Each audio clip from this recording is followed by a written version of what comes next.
Hello বন্ধুরা, career space YouTube চ্যানেলে আপনাদের সকলকে স্বাগত জানাই। আশা করি আপনারা সবাই ভালো আছেন।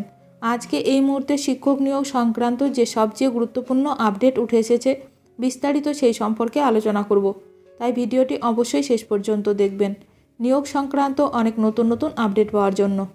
বন্ধুরা, শিক্ষা সংক্রান্ত ও চাকরি সংক্রান্ত সমস্ত রকমের লেটেস্ট আপডেট আপনারা এই চ্যানেলে পাবেন। তাই চ্যানেলটি এখনই সাবস্ক্রাইব করে রাখবেন এবং পাশে থাকা বেল আইকনটিকে অবশ্যই প্রেস করে রাখবেন পরবর্তী সমস্ত রকম লেটেস্ট আপডেটগুলো সবার আগে পাওয়ার জন্য। অবশেষে গ্রুপ ডি নিয়োগ পরীক্ষার ফল প্রকাশ হলো। দেখে নিন পুরো তালিকা। সফল কত? রাজ্যে নিয়োগ নিয়ে বড় খবর সামনে এলো। গ্রুপ ডি নিয়োগ পরীক্ষার ফল প্রকাশ হলো। এর আগে আদালতের প্রশ্নের মুখে পড়তে হয় মাদ্রাসা সার্ভিস কমিশনকে। পরীক্ষার ফল বার করতে 14 বছর, কারচুপি করতে এত সময় লাগে। মাদ্রাসা মামলায় কটাক্ষ করেন বিচারপতি অমৃতা সিনহা। শুক্রবার চূড়ান্ত ফল প্রকাশ হলো। এর আগে ইন্টারভিউয়ের জন্য মোট 3233 জন চাকরিপ্রার্থী উত্তীর্ণ হয়েছিলেন। শূন্যপদের সংখ্যা 297টি। জেলাভিত্তিক শূন্যপদ এবং লিখিত পরীক্ষায় পাশ করা প্রার্থীদের তালিকা প্রকাশ করেছে মাদ্রাসা সার্ভিস কমিশন। 2010 সালে গ্রুপ ডিতে 3000 শূন্যপদে নিয়োগের বিজ্ঞপ্তি দিয়েছিল মাদ্রাসা সার্ভিস কমিশন। অভিযোগ, সেই পরীক্ষার ফল এখনও বার করেনি কমিশন। 14 বছর কেটে গেছে, কিন্তু এখনও ফল প্রকাশ না হওয়ায় উদ্বিগ্ন চাকরিপ্রার্থীরা। এই নিয়ে কলকাতা হাইকোর্টে মামলা দায়ের করা হয়।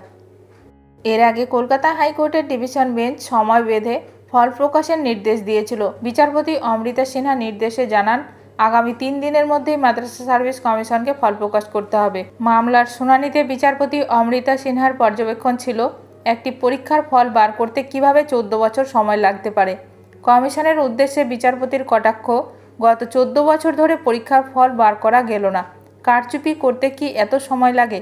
বিচারপতি অমৃতা সিনহার মন্তব্য, 3000 শূন্যপদের জন্য 1 লক্ষ চাকরিপ্রার্থী পরীক্ষা দিয়েছেন, সেখান থেকে অনেক টাকা পেয়েছেন।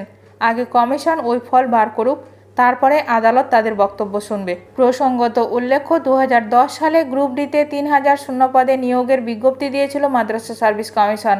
ওই বছরই পরীক্ষা হয়। প্রায় 1 লক্ষ চাকরিপ্রার্থী ওই পরীক্ষায় বসেছিলেন। অবশেষে চূড়ান্ত ফল প্রকাশ হলো।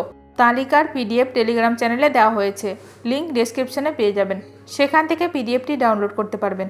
ভিডিওটি ভালো লাগলে অবশ্যই লাইক করবেন। আজকের ভিডিওটি এখানেই শেষ করলাম। নতুন কোনো আপডেট নিয়ে দেখা হবে নেক্সট ভিডিওতে।